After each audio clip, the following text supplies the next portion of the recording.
For the longest time, we kind of thought about organizations as these perfectly well-oiled machines, predictable, controllable, and hey, if a part breaks, you just replace it.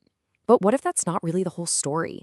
Today, we're diving into two super powerful metaphors that completely flipped how we see the workplace: the organization as a living, breathing system, and the organization as its own unique culture. And it all kicks off with a simple question about where you work. So let's start with a little thought experiment. Think about where you work right now. Does it feel like a machine where every single cog has its specific place and function? Or is it more like a complex ecosystem where everything is all interconnected and a change over here causes a ripple effect over there? Or maybe it feels like a tribe with its own inside jokes, its own heroes, and its own unwritten rules. Just kind of keep that picture in your head as we go through this. Okay, so way back in the early 20th century, the big idea was that organizations were basically just machines. Communication was supposed to be simple. Orders come from the top, they flow down, and the main goal for everyone is just pure efficiency. But that view is, well, it's pretty limited, right? It just doesn't have room for things like creativity or unexpected problems, or the simple fact that organizations are made of actual people, not just replaceable parts. And this, right here, brings us to a massive shift in thinking. See, those early theories were prescriptive. They were like instruction manuals telling you exactly how you should build the perfect organization machine. But then, researchers in the mid-20th century started asking a totally different kind of question. They said, hey, instead of telling everyone how to be perfect, what if we just tried to describe what's actually going on in these places? And that one change in perspective, well, it changed everything. The first huge leap forward was the systems metaphor.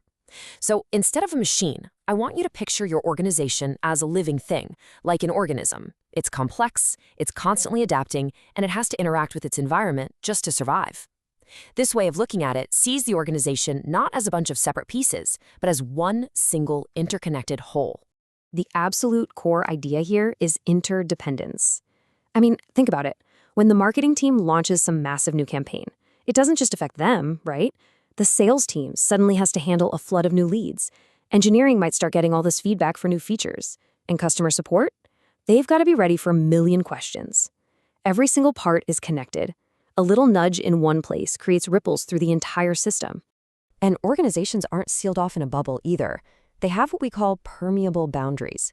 New people get hired and bring in fresh ideas. Customer feedback comes in and totally shapes how a product develops.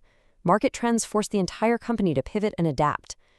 This constant flow of information and resources, both in and out, is absolutely essential for survival, just like any living thing needs food and water from its environment. This all leads to this really powerful concept called holism. What it means is that a team of 5 brilliant people working together can create something way bigger, way more amazing than what those 5 people could ever accomplish working alone.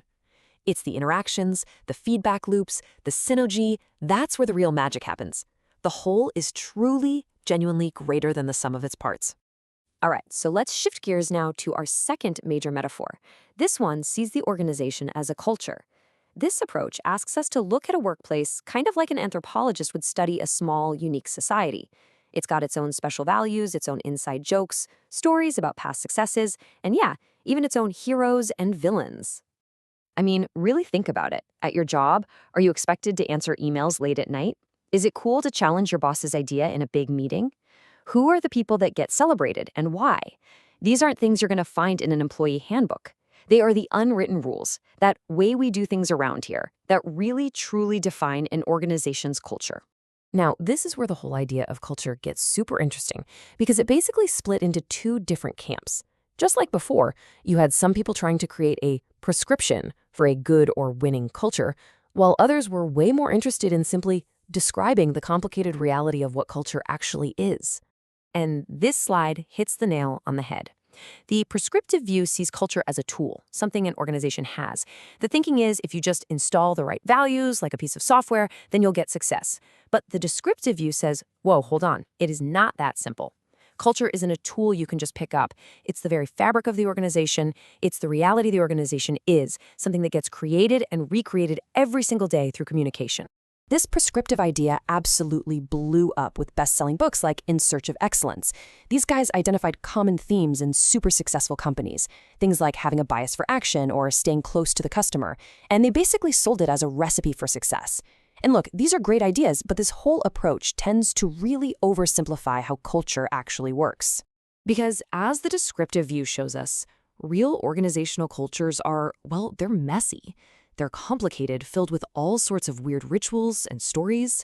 They're emergent, which means they aren't designed, they're built up over years through thousands of little daily interactions. They're not unitary either. The subculture in the engineering department is probably worlds away from the sales team's subculture.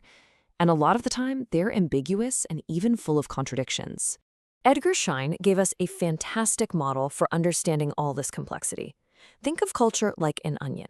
On the very outside layer, you have the visible stuff, the artifacts, the dress code, the office layout, the logos.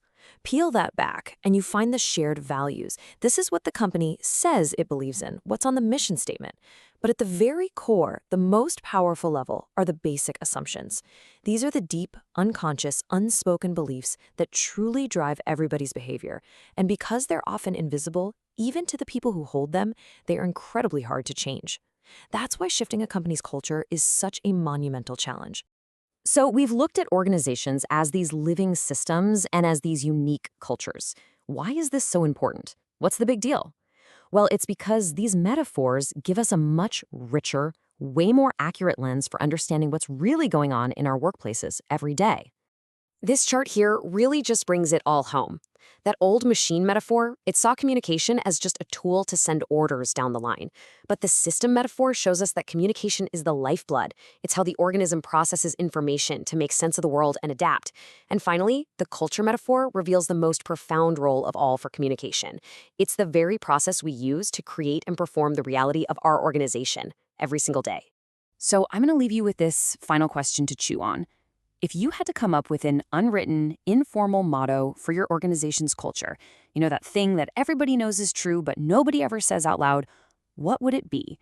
And more importantly, what does that little motto reveal about what is truly valued where you work?